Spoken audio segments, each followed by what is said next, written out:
Hello all and welcome to competitive classes. मैंने आपको subject verb agreement वाले topic पे एक पीडीएफ शेयर किया था। आई होप आप सबने वो अटेम्प्ट किया है और कुछ बच्चों ने मुझे क्वेरीज भी पूछी हैं और कहा है कि मैं इनको डिस्कस करूं। तो जिन्होंने अभी तक पीडीएफ सॉल्व नहीं किया है तो प्लीज़ करिए और अपने डाउट्स को चेक करिए। तो चलिए स्टार्ट करते हैं इसके क्वेश्चंस को। The first question says, in the given question some part of the sentence may have error. Find out which part of the sentence has an error and select the appropriate option.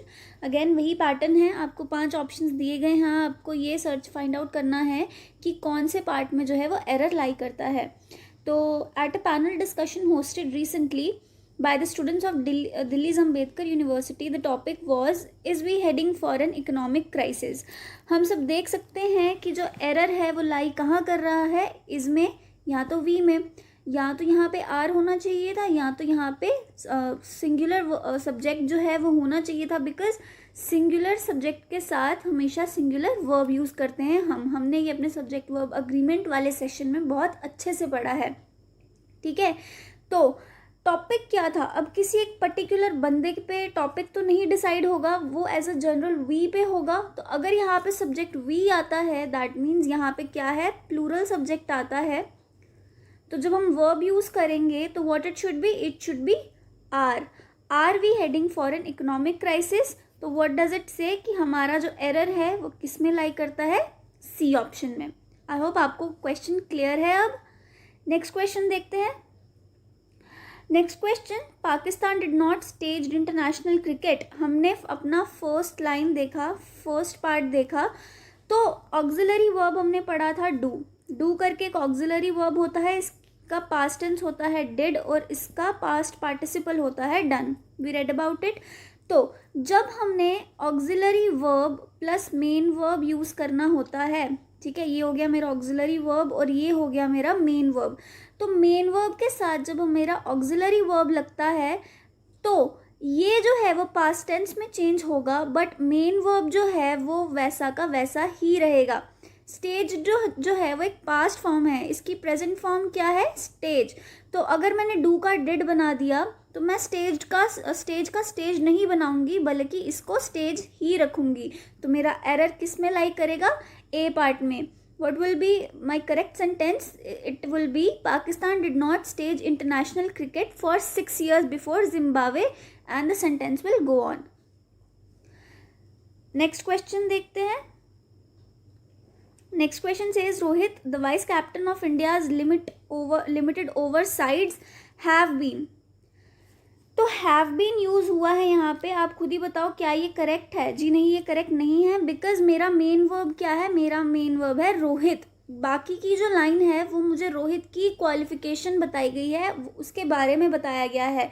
तो मुझे जो मेरा verb decide करना है वो किसके according decide करना है, अपने मेन सब्जेक्ट के अकॉर्डिंग। तो Rohit is a singular noun, third person noun जब होता है तो मेरा वर्ब क्या यूज होता है, सिंगुलर। तो हैव की जगह क्या आएगा, has been the most successful. आगे मुझे क्वेश्चन में दिया था कि मुझे निकालना है एरर वाला पार्ट, तो मेरा एरर लाई करता है ए में। आपको पूरा सेंटेंस पढ़ने की भी ज़रूरत नहीं है, अगर आपको स्टार्टिंग में ही एरर जो है वो मिल जाता है। नेक्स्ट क्वेश्चन देखते हैं। Ignoring urban planning and adaptation are proving costly and losses that are being incurred by the industry start sapping the vitality of the economy. अब देखो इस पार्ट का मतलब क्या है, ignoring urban planning and adaptation. तो मैं बात किस चीज़ की कर रही हूँ, मैं बात जो है वो अर्बन प्लानिंग और अडेप्टेशन की ना करके मैं उनको इग्नोर करने की बात कर रही हूँ कि अर्बन प्लानिंग और अडेप्टेशन को इग्नोर करना जो है इट विल प्रूव कॉस्टली। तो मेरा जो वर्ब है वो इस पे या इसको लेके डिसाइड नहीं होगा, बल्कि इग्नोरिंग को देख के डिसाइड होगा। ठीक है, आप सेंटेंस का मीनिंग अंडरस्टैंड करोगे तो आपको समझ आएगा कि मैं आप किस चीज़ की बात कर रही हूँ। तो अब मेरा वर्ब जो है वो किस चीज़ से डिसाइड होगा, इग्नोरिंग वर्ड से। तो इग्नोरिंग जो है इट इज़ सिंगुलर, किसी सिंगुलर चीज़ की बात कर रही हूँ कि अर्बन प्लानिंग और अडेप्टेशन को इग्नोर करना इट इज़ प्रूविंग कॉस्टली। तो मेरा यहाँ पे वर्ब जो है वो आर ना होके इज यूज होगा। तो मेरा जो एरर है it is lying in the B part. Again, ignoring urban planning and adaptation is proving costly. Urban planning और अडेप्टेशन इनको इग्नोर करना इज प्रूविंग कॉस्टली, हमें महंगा पड़ रहा है, and losses that are being incurred by the industries. अब यहाँ पे देखो, यहाँ पे आर है, तो यहाँ पे आर जो है वो कौन से सब्जेक्ट को सेटिस्फाई करवा रहा है, वो लॉसेज को सेटिस्फाई करवा रहा है, कि जो लॉसेज इंडस्ट्रियलिस्ट को हो रहे हैं they are sapping the vitality of the economy. Okay, next question देखते हैं। The election commission's order reducing the period of Sikkim Chief Minister Prem Singh Tamang's disqualification from the electoral contest are morally wrong। देखो, पहले ये देखो कि यहाँ पे are आ गया, तो मतलब प्लूरल वर्ब आ गया। तो प्लूरल वर्ब कब लगता है, जब मेरे पास प्लूरल सब्जेक्ट हो। तो इसके पहले देखो सेंटेंस में कहीं भी प्लूरल सब्जेक्ट है क्या, ये है मेरा इलेक्शन कमीशंस ऑर्डर। आप सबको पता होगा कि दिस इज एपॉस्ट्रॉफी एस, इसका मतलब है किसी के पोजेशन के बारे में बताना, ना कि प्लूरल चीज़ के बारे में बताना। बट इलेक्शन कमीशन का ऑर्डर तो सिंगुलर है, तो यहाँ पे मेरा जो प्लूरल वर्ब यूज़ किया गया है दैट इज रॉन्ग। यहाँ पे क्या आना चाहिए था, from the electoral contest is morally wrong and a dangerous president. ठीक है, मुझे पहले ही एरर मिल गया, तो मुझे रेस्ट ऑफ द सेंटेंस पढ़ने की ज़रूरत नहीं है। तो मेरा एरर लाई करता है बी पार्ट में, बी पार्ट में नहीं, सॉरी, सी पार्ट में, सी पार्ट में। नेक्स्ट देखते हैं। तो what is my sentence, environmentalist has paid. Again इसका पैटर्न जो है वो डिफरेंट है, पढ़ लेते हैं क्या करना है। तो ये बोल रहा है to choose the best improvement from these sentences. Okay, choose the best improvement from the sentences and if the sentence is correct as it is, mark no correction required as your answer। तो हमें options दिए गए हैं, हमें बताना है कि improved sentence जो है वो कौन सा है। तो मेरा सेंटेंस क्या है, सेंटेंस कहता है एनवायरमेंटलिस्ट्स हैज़ पे लिटिल हीड। यहीं पे सबसे पहले गड़बड़ हो गई, जो मेरा सब्जेक्ट है इट इज़ प्लूरल, तो मेरा जो वर्ब होना चाहिए it should be plural also. तो has is not plural, has का प्लूरल क्या होता है, have, and when we use has, have और had, we always use third form of the verb with it. तो पे का थर्ड फॉर्म क्या होता है, पेड। ठीक है, हम देख लेते हैं ऐसा कोई ऑप्शन है, is paying little heed wrong, are paying little heed. अगर आप लगाते हो environmentalist are paying little heed to the softer aspects of the movement of which the need to change our culture is one the most important. तो it is not a continuous process. ठीक है, हम बात कर रहे हैं कि environmentalist ने मूवमेंट के सॉफ्टर एस्पेक्ट्स जो हैं उन पर ज़्यादा ध्यान नहीं दिया। ऐसा नहीं बोल रहे कि ज़्यादा ध्यान नहीं दे रहे। ठीक है, आपको सेंटेंस का मीनिंग भी अंडरस्टैंड करना है। तो क्या क्या ऑप्शंस है रेस्ट ऑफ द मेरे पास, has paid little heed again wrong, तो एक ही ऑप्शन बचता है have paid little heed also. मेरा सेंटेंस मुझे पता है कि गलत है, तो no correction required will be opt out of the options. ठीक है, तो environmentalist have paid little heed to the softer aspects of the movement of which the need to change our culture is one the most important. Next question देखते हैं। तो while the war of the generals, तो what is my next sentence? Question number 7. While the war of the generals rage on somewhere in the small town of India, wonderful things are happening quietly and minus fanfare। तो इस sentence में again raise on जो है मुझे इसको correct करना है।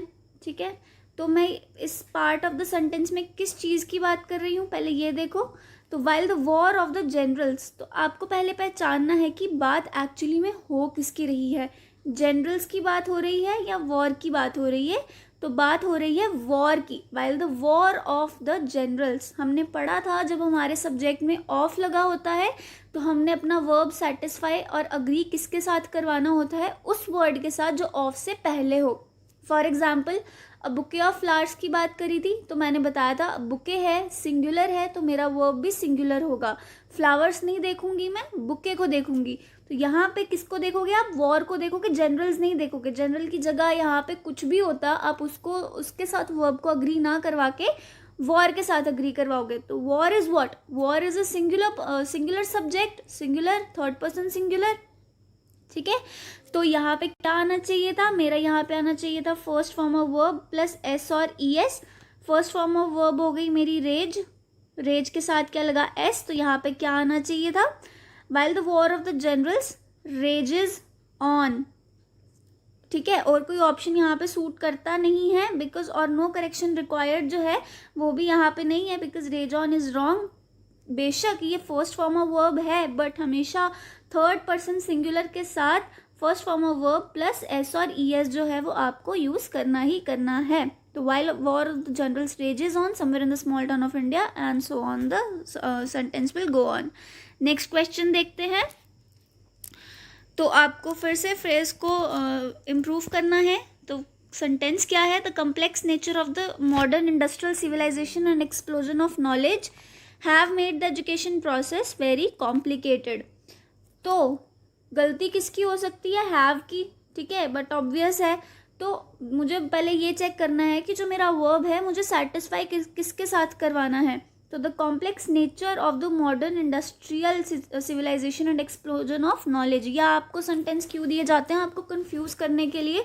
तो जिस बच्चे को नहीं पता होगा कि मुझे अपना वर्ब सेटिस्फाई किसके साथ करवाना है, वो इसको नो करेक्शन रिक्वायर्ड करके आएगा, बिकॉज उसको लगेगा यहाँ पे एंड आ गया, मॉडर्न इंडस्ट्रियल सिविलाइजेशन की बात की और एक्सप्लोजन ऑफ नॉलेज की बात की, प्लूरल सब्जेक्ट हो गया तो प्लूरल वर्ब आ गया, बट दैट इज इनकरेक्ट। मैंने बात की है कॉम्प्लेक्स नेचर की, ठीक है। अगेन वही रूल, बुके ऑफ रोजेस वाला रूल। बुके की बात करते हैं हम, रोजेस की बात नहीं करते। हमने बात की है रोजेस के बुके की, तो रोजेस का जो अस्तित्व है वो खत्म। मैं अब बुके को जो है मेन सब्जेक्ट बना दिया। उसी तरह मैंने इसको modern industrial civilisation explosion of knowledge का रोल खत्म। मुझे अपना वर्ब जो है वो अग्री करवाना है द कॉम्प्लेक्स नेचर के साथ। तो it is again third person singular, complex nature है, ठीक है। आई, वी, यू वगैरह को छोड़ के बाकी जितनी चीज़ें आती हैं वो थर्ड पर्सन में आती हैं। थर्ड पर्सन प्लूरल जब दो से ज़्यादा चीज़ों की बात हो रही हो, और थर्ड पर्सन सिंगुलर जब मैं किसी एक पर्टिकुलर चीज़ की बात कर रही हूँ। तो it is very simple to understand. तो यहाँ पे मेरा क्या आना चाहिए था? हैव की जगह मेरा क्या आना चाहिए था? Has made the education process very complicated. तो क्या मेरे पास ये ऑप्शन है? हाँ, मेरे पास ये ऑप्शन है, मेरा फर्स्ट ऑप्शन। तो मेरा सेंटेंस करेक्ट हो जाएगा। नेक्स्ट क्वेश्चन देखते हैं। ये हमारे पार्ट 2 का फर्स्ट क्वेश्चन है। What does the sentence say? Again आपको एरर वाला पार्ट चूज करना है। The number of marks carried by each question, the number of marks carried by each question are indicated at. अब इतने questions discuss करने के बाद आपको ऑलरेडी पता चल गया होगा कि नंबर ऑफ मार्क्स है, मार्क्स को नहीं देखना, नंबर को देखना है।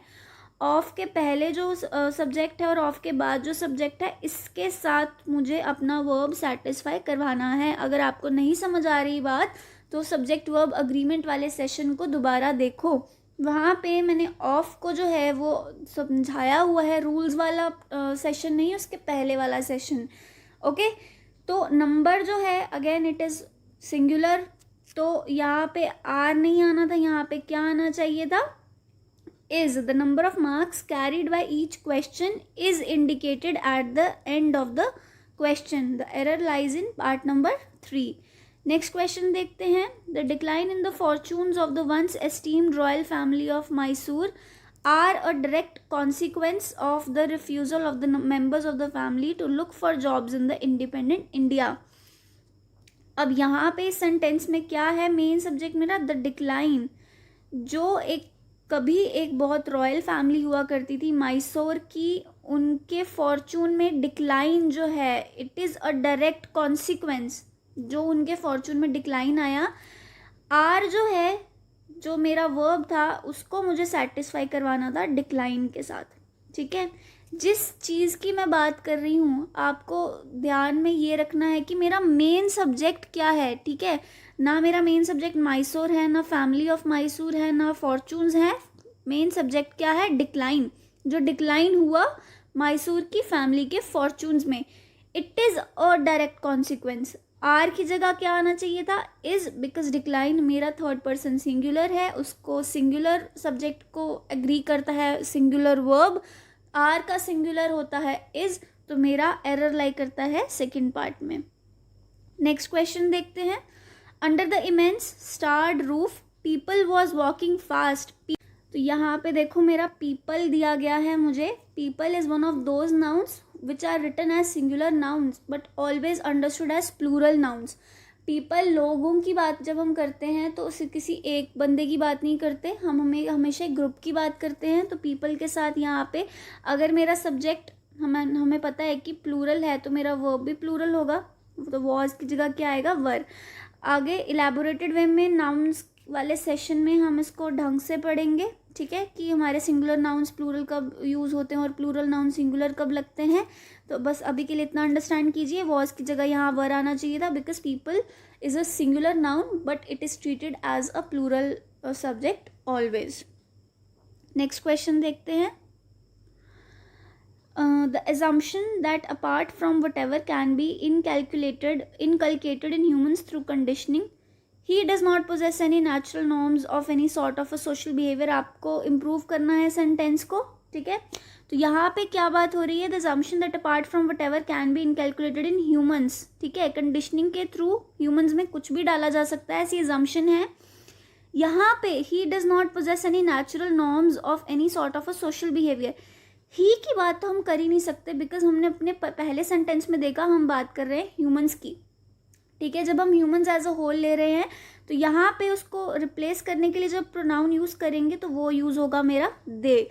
दे जब यूज़ होगा प्लूरल सब्जेक्ट हो गया, प्लूरल सब्जेक्ट के साथ डज आ सकता है क्या, बिल्कुल नहीं, बिकॉज डज जो है it is what, do plus S और ई एस। और ये कब यूज़ होता है, जब मेरा थर्ड पर्सन सिंगुलर हो, थर्ड पर्सन सिंगुलर हो। क्या दे मेरा थर्ड पर्सन सिंगुलर है, नहीं है, थर्ड पर्सन प्लूरल है। तो थर्ड प्लस पर्सन प्लूरल जब होगा तो एस और ई एस ना यूज़ होके सिर्फ मेरा डू यूज़ होगा। तो मेरी करेक्शन क्या होगी, दे do not possess any natural norms of any sort of a social behaviour, okay, has the automatic consequence that the blame for sentence will go on. तो मेरा क्या ये ऑप्शन है, मेरा ये ऑप्शन है, ठीक है। अब मैं यहाँ पे आपको बोला कि they do not possess any, इसकी जगह हम ये भी लिख सकते हैं they possess no natural norms. हम डू नॉट पोजेस और पोजेस नो भी कर सकते हैं, देयर इज नो डिफरेंस। ये वाला सेंटेंस हमने क्यों नहीं यूज़ किया, बिकॉज ह्यूमंस हमारा ऑलरेडी पहले सेंटेंस में यूज़ हो चुका था। सेकेंड सेंटेंस में हम ह्यूमंस को उसके प्रोनाउन से जो है वो रिप्लेस करते हैं, इसलिए मैंने दे वाला सेंटेंस यूज़ किया, ठीक है। अदरवाइज इसमें और इसमें जो है कोई ख़ास फ़र्क नहीं है। नेक्स्ट सेंटेंस देखते हैं। New digital technologies offers the opportunity. यहाँ पे देखो आपका अगेन आ गया, हमने पढ़ा कि first form of verb plus S और ई एस कब लगता है, सिंगुलर वर्ब्स सिंगुलर सब्जेक्ट्स के साथ। इस सेंटेंस में मेरा सब्जेक्ट क्या है, new digital technologies. Are this singular, no this is not singular, this is plural in form. And when my subject is plural my verb will be plural. तो offers की जगह क्या आएगा, ऑफर, ठीक है। देखो ऑफर्स तब आएगा जब मेरे पास थर्ड पर्सन सिंगुलर है एस और ई एस लगाने के बाद। बट अगर मेरे पास थर्ड पर्सन सिंगुलर नहीं है, थर्ड पर्सन प्लूरल है, तो मेरा वो एस ई एस हट जाएगा, लगेगा ही नहीं। जो मेरा मेन वर्ब है वो वैसा का वैसा ही रहेगा। तो मेरा error lies in first part of the sentence. Next question देखते हैं, question number 6। Would you care to explain the mathematics that are making me pay you more money than intended. ठीक है, यहाँ पे देखो क्या बोला उसने, would you care to explain the mathematics, would you care to explain the mathematics that are making me pay, ठीक है। यहाँ पे मेरा मेन सब्जेक्ट क्या है, मैथमेटिक्स, मुझे अपना मैथ समझाओ। अब mathematics is one of those verbs जो कि लिखे हमेशा प्लूरल जाते हैं, ओके, बट यू समझे क्या जाते हैं, सिंगुलर। इसके साथ जो वर्ब हमने अग्री करवाना है, it is always used as a singular form of verb. Mathematics, हम मैथमेटिक्स कभी नहीं बोलते, मैथमेटिक्स बोलते हैं, बट उसका मतलब जो है वो सिंगुलर ही रहता है, और इसलिए हम इसके साथ जो वर्ब अग्री करवाते हैं वो सिंगुलर होना चाहिए, ठीक है। तो ऑप्शन मेरा आएगा थर्ड, जिसमें एरर है। ये भी हम अपने नाउन्स वाले सेशन में पढ़ेंगे, आपको अच्छे से समझ आएगा कि मैथमेटिक्स के साथ मैंने इज़ क्यों लगाया, आर क्यों नहीं लगाया। तब तक हम देखते हैं अपना नेक्स्ट क्वेश्चन। क्या करना है, choose the one with grammatical error in it. अब सारे सेंटेंसेस आपने पढ़े होंगे while solving the PDF. Some serious issues lie with the newly adopted technology in the banking sector. I do not find any problem with this sentence because issues है, third person plural है, तो लाई ही यहाँ पे use हुआ, lies नहीं use हुआ. Lies कब use होता? जब यहाँ पे इश्यूज की जगह इशू होता, सम की जगह ए होता. ठीक है, नेक्स्ट सेंटेंस देखते हैं. Council has not yet fully examined the impact that relaxing these guidelines might have on the economy. ठीक है, ये भी मेरा सेंटेंस ठीक है, कोई भी गड़बड़ नहीं है इसमें. नेक्स्ट सेंटेंस देखते हैं. The predecessors along with the present CEO of the bank was felicitated for the contribution to the growth of the bank yesterday.